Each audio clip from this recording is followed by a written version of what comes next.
kimwe mu bintu biryoshya imikino, yaba umukino w'amaboko cyangwa se umukino w'akaguru n'ahantu bawukiniye. Umukino uraryoha, ariko biryoha kurushaho iyo urebye ahantu bawukiniye, yaba stade nziza, ikibuga kidekoye neza cyangwa se cyubatse neza. Ibyo byose bishimisha abakunzi bakunda iyo mikino. Umukino wa football niwo mukino wonyine ukunzwe n'abatari bake kuri isi ya rurema. Ishyirahamwe ry'umupira w'amaguru ku isi, Federation International Football Association cyangwa se association, ishyirahamwe ryakoze impinduka ku bigendanye na stade zigomba kwakira imikino mpuzamahanga.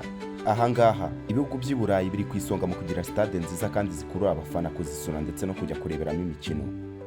Emirates, Etihad, Camp Nou, Allianz Arena, Santiago Bernabeu ndetse n'izindi stade. Izo stade zose tuvuze tuzizi nka stade zikomeye z'amaklub atandukanye ku mugabane w'i Burayi. Ariko reka twibaze iki ngiki: munsi y'ubutayu bwa Sahara, hasi y'umurongo wa Equateur, byifashe bite? Wamaze kubyumva. Twamaze kugera mu karere k'Iburasirazuba, akarere u Rwanda ruherereyemo.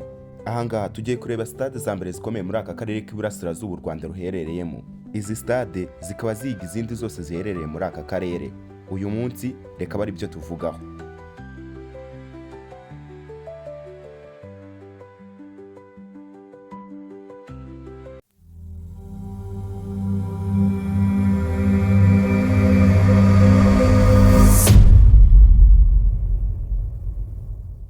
Ku mwanya wa gatanu turahasanga Nyayo National Stadium yo mu gihugu cya Kenya i Nairobi kwa William Ruto.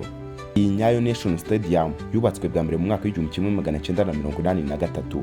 Iyi Nyayo National Stadium yaje kuvugururwa mu mwaka w'2024 ubwo Kenya yari iri kwitegura kwakira amarushanwa ya Afurika CHAN. Iyi Nyayo National Stadium ikaba yakira 18,000 byicaye neza, igakinirwaho imikino inyuranye, imikino y'ikipe y'igihugu ya Kenya, amaklub yo mu gihugu cya Kenya harimo nka Gor Mahia ndetse n'ayandi. Ndetse nanone kandi Nyayo National Stadium yifashishwa mu bikorwa bya politike, mu nama mpuzamahanga ndetse n'ibindi. Hejuru y'18,000 yakira, bikayishyira ku mwanya wa gatanu muri stade zikomeye hano mu karere k'Iburasirazuba, EAC, East African Community.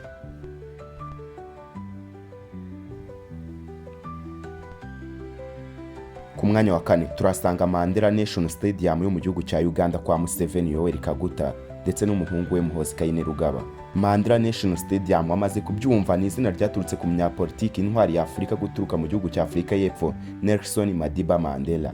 Iyi stade imaze kuzura byabaye ngombwa yuko bayitirira Mandela wayoboye Afurika y'Epfo. Uyu munsi Mandela National Stadium yakira 50,000 byicaye neza. Iyi Mandela National Stadium yifashishwa mu kwakira imikino yo ku rwego mpuzamahanga, cyane cyane nk'imikino ikipe y'igihugu ya Uganda yakiriye. Ikirenzeho kandi nuko Mandela National Stadium ari imwe mu stade yifashishijwe mu mikino ya CHAN 2025 yabereye mu bihugu bitatu, ari byo Kenya, Tanzania ndetse na Uganda. Si ibyo gusa kandi Mandela National Stadium ikinirwaho imikino y'amaklub yo mu gihugu cya Uganda. Nanone kandi ikisumbuye kuri ibyo ngibyo, ikifashishwa mu nama z'igihugu ndetse no mu bindi biganiro bya politiki.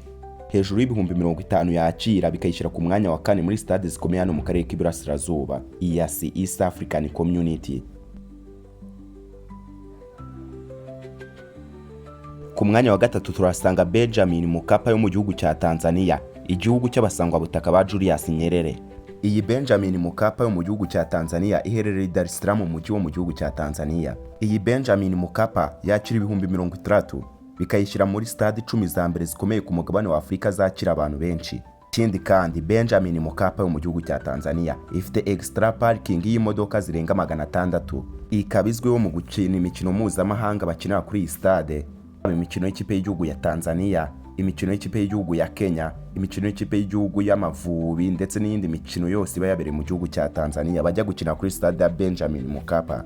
Ubwo ngubwo icyo gihe Tanzania iba yakiriye iyo mikino. Bivuze ngo ikipe y'igihugu ya Tanzania imikino yayo myinshi iyakira kuri Benjamin Mkapa.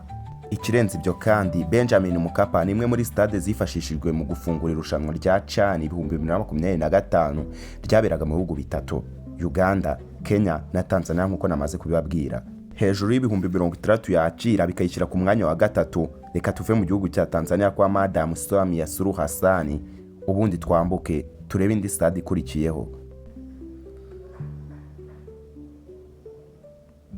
Nizere yuko udatunguwe kuba tuje i Kigali. Ku mwanya wa kabiri hari Stade Amahoro yo mu Rwanda. Stade Amahoro yubatse mu buryo butangaje cyane ku buryo buri muntu wese aba yumva yajya kuyihera ijisho kikayireba. Stade Amahoro yakira 45,000 n'abantu 508 bicaye neza.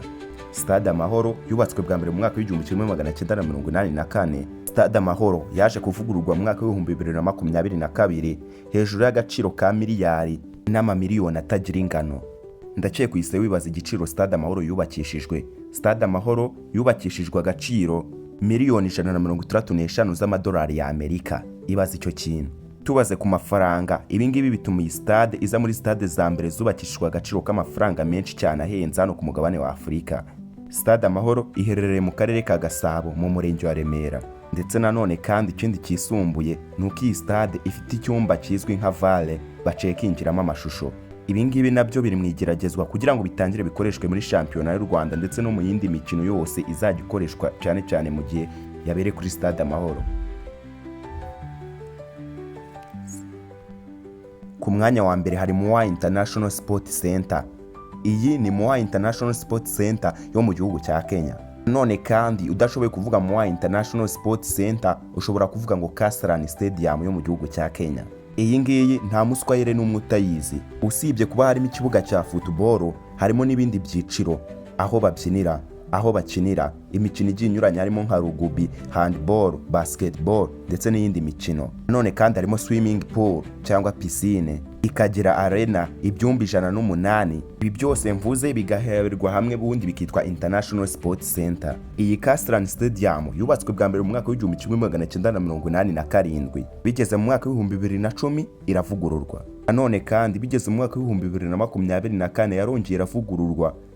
Ubwo Kenya yari kwitegura amarushanwa ya CHAN yabereye mu gihugu cyabo, igihugu cya Uganda n'igihugu cya Tanzania. Bivuze ngo yavuguruye inshuro 3 zose. Iyi Kasarani Stadium yakira abafana barenga 55,000 bicaye neza. Kuba ari International Sports Center, abafana yakira, imyanya yakira ifite, amacumbi ifite ndetse n'ibindi bintu byose bikayishyira ku mwanya wa mbere muri stade zose zikomeye hano mu karere k'Iburasirazuba, East African Community. Ushobora kwibaza impamvu igihugu cy'u Burundi gereye muri East Africa utigeze wumva stade ibarizwayo iri muri stade 5 zikomeye cyane hano mu karere k'Iburasirazuba. Ibyo wibaza nanjye nibyo nibaza. Gusa igihari nuko mu gihugu cy'u Burundi ntabwo ari stade iri ku rwego rwa internationali nk'izi ngizi 5 tumaze kuvuga. Gusa bitavuze yuko badafite stade nziza bahita Intwari Stadium, imwe mu stade akomeye mu gihugu cy'u Burundi. Ndabashimiye yuko mwaneza amatwi mukanyumva. Nje nitwa Dive Colante. Naho ubutaha.